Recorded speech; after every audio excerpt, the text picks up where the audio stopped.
السلام علیکم ورحمۃ اللہ وبرکاتہ. نحمده ونصلي على رسوله الكريم. اما بعد فاعوذ باللہ من الشیطان الرجیم. بسم اللہ الرحمن الرحیم. وقال النبي صلی اللہ علیہ وسلم ذلك الكتاب لا ريب فيه هدى للمتقین.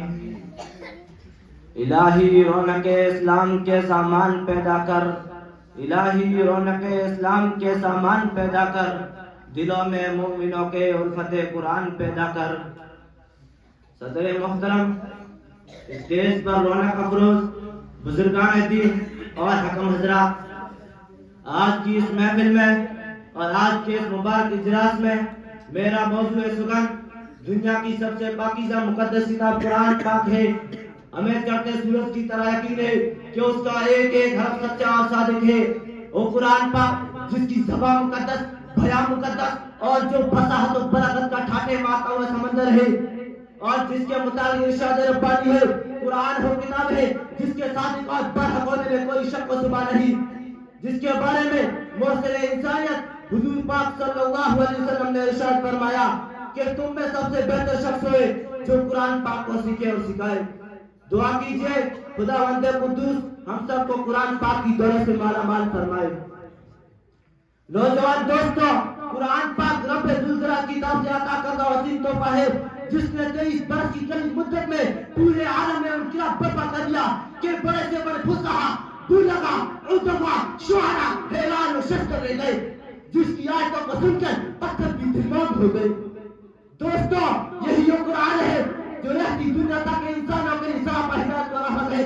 یہی وہ قرآن ہے جس نے رسول کی رسالت کو اعزاز بخشا. یہی وہ قرآن ہے جس نے مقبول تقریب کو تاج بخشی. یہی وہ قرآن ہے جس کی برکت سے جنات و شیاطین کا آسمانوں پر چڑھا بیٹھ ہوا. یہی وہ قرآن ہے جس کی برکت سے عزت و رفعت کے شان میں نکل گئے. یہی وہ قرآن ہے جس کی بدولت عمر فاروق رضی اللہ تعالی عنہ کو ایمان نصیب ہوا.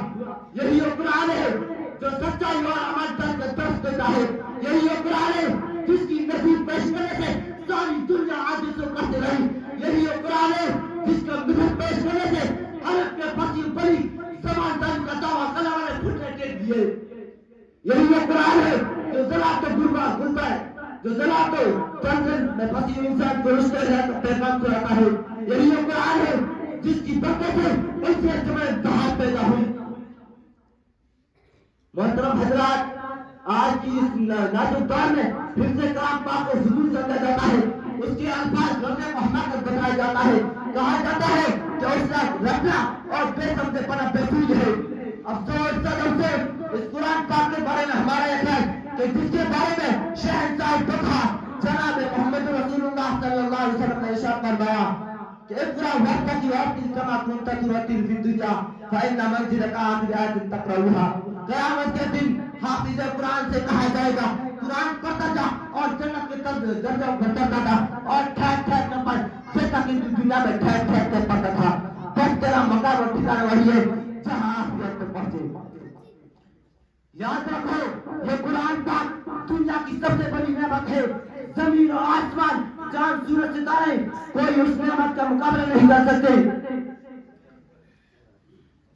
جبکہ یہ قرآن پاک رب کائنات کا مقدس اور عظیم کلام ہے اور چنا ہے، جبکہ اس کا اتارنے والا بھی جس کے ذریعے اتارا گیا وہ بھی ابھی، جس رات پر نازل ہو وہ بھی ابھی، جس وقت پر نازل ہو وہ بھی ابھی، جس رات میں نازل ہو 1000 راتوں سے بہتر ہے اور جس مہینے میں نازل ہو 1000 مہینوں سے افضل ہے.